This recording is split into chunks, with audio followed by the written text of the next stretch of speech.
Let's welcome Khalil Knight Papiano, volunteer with the Dunbar Coalition.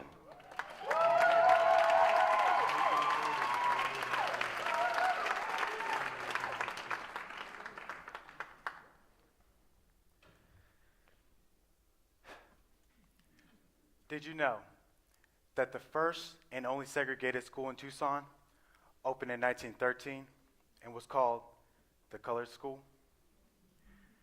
Did you know that following desegregation, the name Dunbar, an incredible African-American poet, was removed from the school at the request of white parents?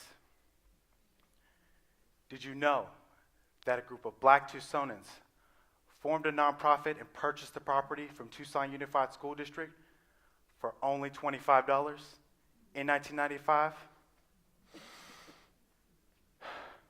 Well, I didn't know. My name is Khalil Knight Papiano, and I'm a volunteer with the Dunbar Pavilion. You all can call me KP for short.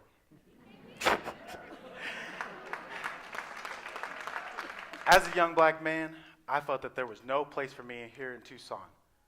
But when I walked through the doors of the Dunbar and met Debbie, she showed me that I had a place.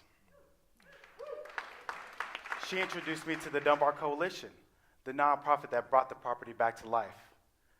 I met the owner of the largest barber academy in Tucson. I met the owner of the Performing Arts Dance School.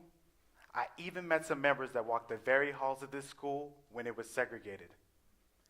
They're all community members. And there I learned that these people, this community, is at the heart of the Dunbar Pavilion's core mission, which is to recognize and elevate the accomplishments and contributions of the African American community in Tucson and Southern Arizona. The Dunbar creates a sense of place where we open our doors to a wider community with a similar vision of reversing the effects of segregation and creating a Tucson that is fully reflective of the people that call this region home.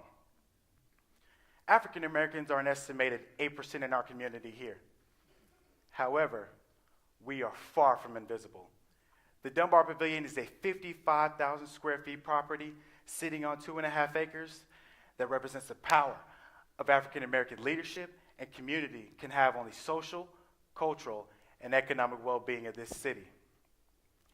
With this in mind, our goal is to raise $1.5 million by November 2020 to ensure the Dunbar Pavilion stands for the next 100 years. A gift today of $100 creates stability. It allows us to continue managing our operating costs. An individual $1,000 or more addresses the structural issues. Finally, a corporate gift of $25,000 or more will actualize the vision of more community convenings, cultural activities, and a research center and museum. For people like me who didn't know, we now know. We know there's a history, a foundation, and a place where we can work on reversing the effects of segregation and creating a Tucson that is fully inclusive, reflective, and equitable for people like me. Thank you.